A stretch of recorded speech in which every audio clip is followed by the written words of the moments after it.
আল্লাহর নামে শুরু করছি, যিনি পরম করুণাময় ও অসীম দয়ালু। জিন ধোঁয়াবিহীন আগুন থেকে তৈরি এক রহস্যময় সৃষ্টি, যা মানুষের দৃষ্টির আড়ালে থাকে। আমাদের মতোই তারা জন্ম নেয়, বেড়ে ওঠে, অনুভব করে এবং মৃত্যুবরণ করে। কিন্তু তাদের অস্তিত্ব আমাদের জগতের বাইরে। যা শুনি বা জানি তা লোকমুখ থেকে। কিন্তু কেমন হয় যদি একজন জিন থেকেই তাদের দুনিয়া সম্পর্কে জানতে পারি? হ্যাঁ, মিশরীয় সাংবাদিক মোহাম্মদ ঈসা দাউদ দাবি করেছিলেন যে তিনি একজন জিনের সাক্ষাৎকার নিয়েছিলেন এবং পরে তার হিউর সাহাফি নামক বইয়ে অভিজ্ঞতাটি নথিভুক্ত করেছিলেন, যা পরবর্তীকালে ইন্দোনেশিয়ান এবং মালয় ভাষায় ডেনগান জিন মুসলিম হিসেবে অনুবাদ করা হয়েছিল। তবে জিনের বিবৃত সব কিছু যে একদম শতভাগ সত্য হিসেবে বিশ্বাস করা যাবে তা কিন্তু নয়। কিছু বিবৃতি কুরআন এবং হাদিসের সাথে একত্রিত হয়, কথোপকথনের কয়েকটি দিককে বিশ্বাসযোগ্যতা দেয়। তবে যেহেতু এই বিষয়টি আমাদের চোখের সীমানার বাহিরে, তাই সাক্ষাৎকারের সম্পূর্ণ সত্যতা মানব যাচাইয়ের বাইরে থেকে যায়। সাক্ষাৎকার দিয়ে শুরু করা যাক।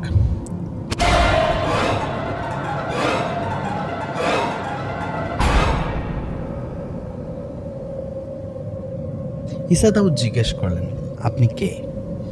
জিন জবাব দিল, আমার নাম ইবনে কুনজুর এবং আমি মূলত ভারতের বোম্বাই থেকে এসেছি।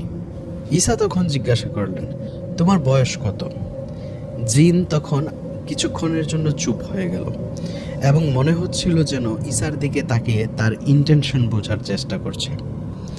ঈসা তখন আবার ওনার বয়স জিজ্ঞাসা করল। জিন জবাব দিল, শপথ করুন যে আপনি আমাকে কোনো ক্ষতি করবেন না। ঈসা তখন আল্লাহর নামে শপথ করে বললেন, ওনার কোনো ক্ষতি করার ইচ্ছা তার নেই। জিন আশ্বস্ত হয়ে বলল, আমি এখনও তরুণ। আমার বয়স মানুষের বছরের তুলনায় প্রায় 15 বা 17 বছর বয়সী কিশোরের মতো। ঈসা স্পষ্ট করে বললেন, না, তা নয়, আমি বোঝাতে চাইছি জিন বছরের হিসেবে আপনার বয়স কত? তখন ইবনে কুনজুর বলেছিলেন, আমার বয়স 180 বছর, যা জিনের জগতের তুলনায় একটি অল্প বয়স হিসেবে বিবেচিত হয়। ঈসা জিজ্ঞাসা করলেন, আপনার বাবা এখনও বেঁচে আছেন? জিন জবাব দিলেন, না, তিনি তার এবং তার সহচরদের সাথে জড়িত ক্ষমতা নিয়ে এক লড়াইয়ে মারা গিয়েছিলেন। আমার বাবার নাম হুদ ছিল। তার বয়স 950 বছর। আকাশে কথোপকথন শোনার চেষ্টা করার সময় আমার দাদা মারা যান। তিনি আগুনের ঝলকানিতে আঘাত পেয়েছিলেন এবং প্রায় 1000 বছর বয়সে মারা যান। ইবনে কুনজুর তখন অল্পক্ষণের জন্য চুপ করে আবার বলতে শুরু করলেন, জিনকে প্রকৃতপক্ষে দীর্ঘ জীবনকাল দেওয়া হয়েছে। আমাদের বেশিরভাগই কয়েকশো বছর বেঁচে থাকে, অন্যরা হাজার হাজার বছর ধরে বেঁচে থাকে। ঈসা জিজ্ঞাসা করলেন, 1000 বছর? ইবনে কুনজুর জবাব দিলেন, হ্যাঁ, আমাদের মধ্যে জিন রয়েছে যারা 3000 বছর বয়সী, কিছু 4000, কিছু 5000 এবং 6000 বছর বয়সী। প্রকৃতপক্ষে এমন কিছু লোক রয়েছে যারা 7000 বছর বয়সী, যদিও তাদের সংখ্যা অনেক কম। তবে তারা শয়তানদের মধ্যে। ইবলিশের মতো কেউ কেউ প্রাচীনকাল থেকেই বসবাস করেন। যেমন ইবলিশের 5 সন্তান, তারা আজও বেঁচে আছে। আসুন আমরা ইবনে কুনজুরের বিবৃতিগুলো কতটুকু সঠিক তা কোরআন ও হাদিসের আলোকে বিবেচনা করি। ইবনে কুনজুরের দাদার মৃত্যুর বিবরণীটি সঠিক হতে পারে, কারণ সূরা আল জিনে সর্বশক্তিমান আল্লাহ বলেন, রাসূলুল্লাহ সাল্লাল্লাহু আলাইহি ওয়াসাল্লাম পাঠানোর আগে জিনরা আসমান থেকে তথ্য চুরি করে এবং তার আগমনের পর তাদের উপর জ্বলন্ত আগুন দিয়ে আঘাত করা হয়। যাই হোক, নবী মুহাম্মদ সাল্লাল্লাহু আলাইহি ওয়াসাল্লাম ব্যাখ্যা করেছেন যে এই শিক্ষাগুলি নিছক মহাজাগতিক ঘটনা ছিল না, বরং প্রকৃতপক্ষে এই শিক্ষাগুলি সেই জিনদের তাড়া করছিল যারা আকাশ থেকে জ্ঞান চুরি করার চেষ্টা করছিল। আবার কোরআন ও হাদিসে জিনদের সঠিক বয়স উল্লেখ না থাকলেও অন্যান্য সূত্রে বর্ণিত ঘটনাগুলি ইঙ্গিত করে যে জিনদের দীর্ঘ আয়ু আছে। একটি ঘটনা অনুসারে উমর বিন আব্দুল আজিজ একবার একটি মৃত সাপকে কবর দিয়েছিলেন, যা সত্যই একজন জিন ছিল এবং হযরত মুহাম্মদ সাল্লাল্লাহু আলাইহি ওয়াসাল্লাম এর কোরআন তেলাওয়াত শোনার জন্য আসত। আবার এটি লক্ষ্য করা গুরুত্বপূর্ণ যে শয়তান যে একজন জিন, তার অস্তিত্ব আদম আলাইহিসসালাম তৈরির অনেক আগে থেকেই ছিল। এই তথ্যটি জিন লম্বা সময়ের জন্য বাঁচতে পারে কুনজুরের এই বিবৃতিটিকে সমর্থন করে। ঈসা তার বইয়ে উল্লেখ করেছিলেন, ইবনে কুনজুর তাকে বলল তিনি মাত্র 4 মাসে কোরআন মুখস্থ করে ফেলেছিলেন এবং তার এই অর্জন নিয়ে তিনি খুব গর্ববোধ করেন। জিনদের এক মজলিসে তার এই অর্জন নিয়ে সে খুব গর্ব করেছিল, কারণ তার জাতির অনেকেই এত অল্প সময়ে কোরআন মুখস্থ করতে পারে না। জবাবে ঈসা তাকে অন্যের সামনে গর্ব করার পরিবর্তে যিনি তাকে এ জাতীয় অসাধারণ শক্তি এবং মুখস্থ করার দক্ষতা দিয়েছেন সেই আল্লাহর প্রশংসা করার পরামর্শ দিয়েছিলেন। ঈসা তাকে স্মরণ করিয়ে দিয়েছিলেন যে আল্লাহ যিনি এই জাতীয় আশীর্বাদ দান করেন তা তাৎক্ষণিকভাবে আবার নিয়ে যেতে পারেন। ঈসার পরামর্শ শুনে ইবনে কুনজুর হতবাক হয়ে গেলেন এবং তৎক্ষণাৎ ইস্তেগফার করেছিলেন। তার জিন বন্ধু, যার মুখস্থ করতে কষ্ট হতো, তিনি প্রায়শই তাকে বলতেন যে অনুশীলন না করে মুখস্থ করাটা অর্থহীন। ঈসা এই দৃষ্টিভঙ্গির সাথে একাত্মতা প্রকাশ করেছিলেন। ঈসা কুনজুর থেকে দুনিয়ার সব থেকে পুরাতন ভাষা সম্পর্কে জানতে চাইল। ইবনে কুনজুর উত্তর দিয়েছিলেন, আমার পূর্বপুরুষরা যারা আকাশের কণ্ঠস্বর শোনার জন্য আল্লাহর ক্রোধে আক্রান্ত হয়েছিল, তারা এই জ্ঞানটি আমার পিতার সাথে ভাগ করে নিয়েছিল। আমাদের মতে তোমাদের পূর্বপুরুষরা এটা বুঝতে পেরেছিলেন যে আরবি প্রাচীনতম ভাষা ছিল। এই বিশ্বাস জিন বিশ্বের মধ্যে প্রজন্ম থেকে প্রজন্ম ধরে ব্যাপকভাবে গৃহীত এবং সমাদৃত। ঈসা তখন জিজ্ঞাসা করল, জিন দেখতে কেমন? ইবনে কুনজুর জবাব দিয়েছিল, মানুষ প্রায়শই ভুল করে বিশ্বাস করে যে জিন ভয়ঙ্কর বা বিকৃত মুখ, প্রাণীর মতো লেজ এবং অন্যান্য কৌতুকপূর্ণ বৈশিষ্ট্যযুক্ত ভয়ঙ্কর প্রাণী। এগুলি ভিত্তিহীন অনুমান এবং নিছক মানব কল্পনা। ঈসা তখন বলল, কখনো কখনো জিন নিজেরাই তাদের উপস্থিতি সম্পর্কে এই মিথ্যা এবং ভীতিজনক ধারণার জন্য দায়বদ্ধ। এটা কিভাবে হতে পারে? ইবনে কুনজুর জিজ্ঞাসা করলেন। ঈসা ব্যাখ্যা করেছিলেন, এমন শয়তান রয়েছে যারা ইচ্ছাকৃতভাবে মানুষকে ভয় দেখানোর জন্য বা কিছু খারাপ উদ্দেশ্য অর্জনের জন্য ভীতিজনক এবং মন্দরূপ ধারণ করে। ইবনে কুনজুর একমত হয়ে বলল, এটি সত্য হতে পারে, তবে মানুষ আমাদের সম্পর্কে তাদের উপলব্ধিগুলো অত্যাধিক অতিরঞ্জিত করেছে, যার বেশিরভাগই মিথ্যা ছাড়া আর কিছুই নয়।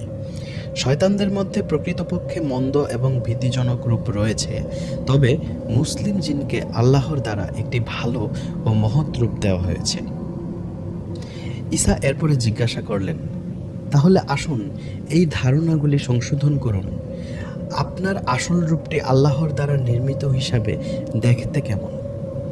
ইবনে কুনজুর জবাব দিয়েছিলেন, আমার দৃষ্টিকোণ থেকে আমাদের রূপটি আল্লাহর দ্বারা নির্মিত মানুষের থেকে খুব বেশি আলাদা নয়, যদিও কয়েকটি ছোট পার্থক্য রয়েছে। উদাহরণস্বরূপ, আমাদের মাথা আমাদের দেহের অনুপাতে কিছুটা বড়, মানুষের মতো নয়। আমাদের চোখ দীর্ঘায়িত, আপনার মতো গোল নয়। আমাদের মধ্যে কারো কারো চোখ রয়েছে যা উপরের দিকে নির্দেশ করে, অন্যদের এমন চোখ রয়েছে যা কিছুটা তির্যক, চীনা বা জাপানি মানুষের মতো। একটি গুরুত্বপূর্ণ পার্থক্য হলো আমাদের চোখ মানুষের চোখের মতো সরু নয়, এগুলি সাধারণত বড় এবং চওড়া, হরিণের চোখের মতো, কিন্তু অনেকখানি দীর্ঘায়িত। ঈসা বলেন, আমি সবসময় শুনেছি আপনাদের চোখ সব সময় লাল থাকে, এটা কি সত্যি? ইবনে কুনজুর জবাব দিলেন, সব সময় নয়, আমাদের চোখ মানুষের চোখের মতো বিভিন্ন সময় বিভিন্ন রঙে আসে। আমাদের মানুষের মতো কালো, হলুদ এবং গাঢ় বাদামি চোখ আছে। যাই হোক, আমাদের চোখের কালোটা আপনাদের থেকে একটু আলাদা, বেশিরভাগই সাদা একটা আবরণ বা সাদা ছায়া আছে এমন। আমাদের চোখ সবসময় লাল থাকে, এই বিশ্বাসটি অনেকের চোখ থেকে নির্গত সূক্ষ্ম রশ্মি থেকে উদ্ভূত হতে পারে, যা লাল হয়ে থাকে। তবে যারা তাদের দিকে তাকায় তাদের কাছে এটা ভীতিজনক হওয়ার মতো নয়।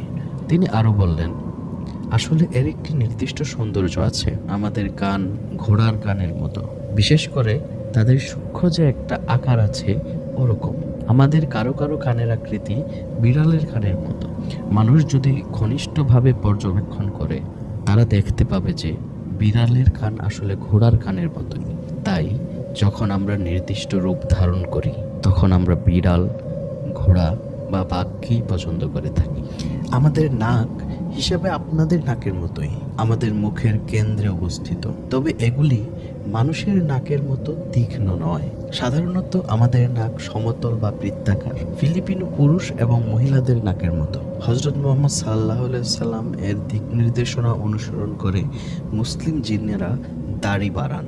আমাদের মধ্যে যারা দাড়ি রাখে না আমরা তাদেরকে মটকা চেহারা বলে ডাকি। আমাদের চুল খুব ঘন, বিশেষত মহিলা জিনদের মধ্যে এটি খুবই সাধারণ। পুরুষ জিনেদের চুলগুলি মোটা হতে থাকে এবং আমাদের মধ্যে বেশিরভাগেরই টাক রয়েছে। মহিলা জিনের চুল খুব লম্বা, যা সৌন্দর্যের প্রতীক হিসেবে বিবেচিত হয়। তাদের মধ্যে কারো এমন দীর্ঘ চুলও রয়েছে যা মাটিতে টেনে নিয়ে যেতে হয়। ঈসা জিজ্ঞাসা করলেন, তোমাদের হাত পা কেমন? ইবনে গঞ্জুর বললেন, আমাদের হাতগুলো মানুষের মতো, তবে আমাদের বাহুগুলি আমাদের দেহের তুলনায় অনেক দীর্ঘ। আমাদের আঙ্গুলগুলিও দীর্ঘ এবং আমাদের নখগুলি আলাদা। আর পায়ের ক্ষেত্রে পায়ের হিলের অবস্থান এবং আঙুলের তীক্ষ্ণতা আপনাদের থেকে কিছুটা পৃথক। ঈসা জিজ্ঞাসা করলেন, আপনাদের কি হাড়, হৃৎপিণ্ড, পাকস্থলী এবং ফুসফুস রয়েছে? ইবনে গঞ্জুর জবাব দিলেন, হ্যাঁ, ঠিক আপনাদের মতোই, যদিও আমাদের হাড়গুলি আমাদের ত্বক বা মাংসের তুলনায় অনেক বড়। তবে আপনি যতটুকু কল্পনা করতে পারেন তার বাইরেও আমরা একটি ব্যতিক্রমী স্তরের নমনীয়তার অধিকারী। আমাদের অন্যান্য অঙ্গগুলি বেশ ছোট, তবে আপনাদের মতোই কাজ করে। যদিও শ্বাস নিতে আমাদের এতটা অক্সিজেনের প্রয়োজন নেই, তবে আমাদের হজম ব্যবস্থা আমরা যা খাই তা প্রক্রিয়া করে এবং আমাদের বর্জ্য আপনাদের মতো আমাদের দেহ থেকে বহিষ্কার করা হয়। তবে এটি শক্ত নয়, এটি অনেকটা ঘন বাষ্পের মতো। আমাদের প্রস্রাবও খুব শক্তিশালী চাপসহ একটি গ্যাস, কিন্তু এটি হালকা এবং আপনাদের বিশ্বের ঝর্ণার সাথে সাদৃশ্যপূর্ণ। এই কারণেই একজন শয়তান এমন একজন মুসলমানের কানে প্রস্রাব করতে পারে যিনি ঘুমানোর আগে আল্লাহর নাম উল্লেখ করেন না। আল বুখারী দ্বারা বর্ণিত একটি হাদিস রয়েছে যা আসলে ইবনে গঞ্জুরের এই বিবরণীটিকে সমর্থন করে। এই হাদিসটিতে এমন এক ব্যক্তির কথা বর্ণনা করা হয়েছে যিনি ফজর পড়তে ঘুম থেকে না উঠেই সারা রাত্রি ঘুমিয়েছিলেন। নবী সাল্লাল্লাহু আলাইহি সাল্লাম বলেছিলেন, শয়তান তার কানে প্রস্রাব করেছে। সহিহ মুসলিম এবং অন্যান্য হাদিস গ্রন্থগুলোতে একই রকম বিবরণ এটিকে আরও শক্তিশালী করে, যেখানে নবী সাল্লাল্লাহু আলাইহি সাল্লাম উল্লেখ করে বলেছিলেন যে শয়তান তার কানে প্রস্রাব করে। ঈসা এরপরে জিজ্ঞাসা করলেন, শয়তান বা জিনের কি শিং রয়েছে? ইবনে গঞ্জুর উত্তর দিয়েছিলেন, প্রতিটি জিনের দুটি শিং থাকে, তবে এগুলো খুব ছোট। ঈসা জিজ্ঞাসা করলেন, তার মানে কি আপনারও দুটি শিং রয়েছে? ইবনে গঞ্জুর জবাব দিলেন, হ্যাঁ, তবে তারা আরবি হরফ নুনের মতো খুব ছোট ছোট এবং অবশ্যই দীর্ঘ নয়, মানুষ যেমন কল্পনা করে। ঈসা জিজ্ঞাসা করলেন, ইবলিশের শিংগুলিও কি ছোট নাকি তারগুলো অনুপাতে অনেক বড়? ইবনে গঞ্জুর বলল, তার দেহের অনুপাতে বড়। ইবলিশ খুব পুরনো এবং প্রথম মানুষের চেয়ে অনেক বেশি বয়স্ক। আমাদের জিনের দেহ দুর্বল, যা সময়ের সাথে সাথে দুর্বল হয় মানব দেহের মতো।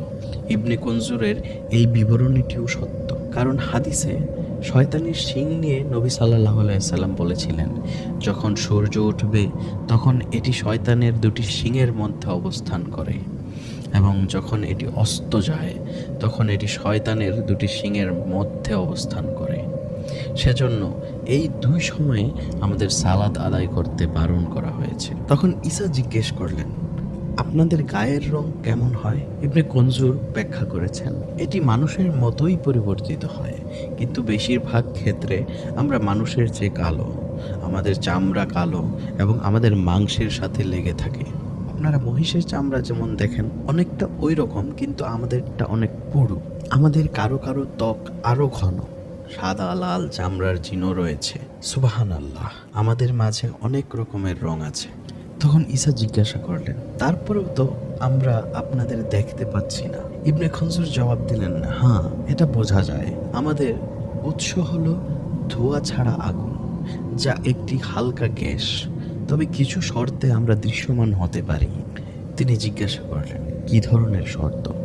ইবনে কুনজুর ব্যাখ্যা করলেন, আমরা দৈহিক ও বস্তুগত আকারে প্রকাশ পেতে পারি, অথবা জাদুর প্রভাবে আমরা দৃশ্যমান হতে পারি। এছাড়াও যদি কেউ জাদুকরি জল পান করে তবে তারা আমাদের দেখতে পারে। আমরাও নিজেদের ইচ্ছায় হাজির হতে পারি, অথবা অন্যান্য পরিস্থিতিতে যেখানে আমরা অনিবার্যভাবে দৃশ্যমান হয়ে উঠি। ইবনে কুনজুরের এই বর্ণনাটিও সঠিক।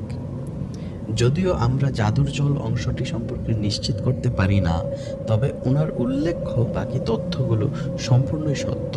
জিন মানুষের আকৃতি সহ বিভিন্ন আকারে রূপান্তরিত করার ক্ষমতা রাখে এবং কুকুর, বিড়াল, ঘোড়া, গাধা এবং সাপের মতো প্রাণীর রূপও ধারণ করতে পারে, এবং যখন তারা করে আমরা তখন তাদের দেখতে পারি। তাদের এই ক্ষমতা আমি এই সিরিজের পরবর্তী পর্বে বিস্তারিতভাবে ব্যাখ্যা করব। আমরা অনেকেই ধরে নিতে পারি যে ইবলিশ সমস্ত জিনের পূর্বপুরুষ, যেমন আদম আলাইহিস সালাম মানুষের পূর্বপুরুষ। বিষয়টি স্পষ্ট করার জন্য ঈসা দাউদ ইবনে কুনজুরকে জিজ্ঞেস করেছিলেন, আদম যেমন মানুষের পূর্বপুরুষ, সেভাবে কি ইবলিশও সব জিনের পূর্বপুরুষ? ইবনে কুনজুর দ্রুত জবাব দিল, না না, ইবলিশ জিনের বংশধর, কিন্তু জিনের পূর্বপুরুষ নয়। ঈসা কৌতূহলবশত হয়ে জিজ্ঞাসা করলেন, তাহলে জিনের পূর্বপুরুষ কে? ইবনে কুনজুর প্রতিক্রিয়া জানিয়েছিলেন, যতদূর আমি জানি এবং আল্লাহ সবচেয়ে ভালো জানেন, তার নাম জন। তখন ঈসা জিজ্ঞাসা করলেন, তাহলে ইবলিশ কে? ইবনে কুনজুর বললেন, ইবলিশ হলেন জনের বংশধর। তিনি ফেরেশতাদের মতো খুব বুদ্ধিমান ছিলেন, কিন্তু তখন তিনি দুষ্ট ও অহংকারী হয়ে ওঠেন।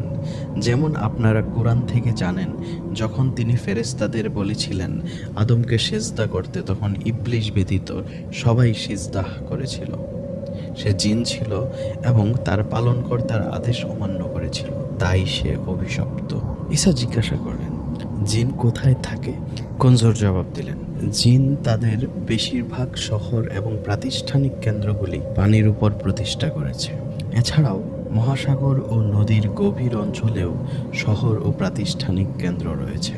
অতিরিক্তভাবে তারা গুহা এবং বনসহ বিশাল মরুভূমি, প্রত্যন্ত স্থান, পর্বতমালা এবং তাদের উপত্যকাগুলিতে বাস করে। তাদের মধ্যে কিছু বাসাবাড়ির ছাদে এবং ঘরের কক্ষে বাস করে। বাকিরা মানুষের বসতিতেই থাকে, সিলিং, বারান্দা অথবা খালি রুমে। মানুষের বাসস্থানই তাদের স্থায়ী আবাস হয়ে যায়। শয়তানদের অনেকে বাথরুম, ড্রেন এবং নর্দমাতেও থাকে। জিনের মধ্যেও ধর্ম রয়েছে। তাদের মধ্যে কিছু হলেন ইহুদি, কিছু খ্রিস্টান এবং কিছু মুসলিম। খ্রিস্টান জিন খ্রিস্টান মানুষের বাড়িতে বাস করে, যদিও তাদের বেশিরভাগই গির্জার মধ্যে থাকতে পছন্দ করেন। ইহুদি জনগণের ঘরবাড়ি এবং উপাসনালয়গুলোতে বসবাসকারী ইহুদি জিনের ক্ষেত্রেও এটি একইভাবে প্রযোজ্য।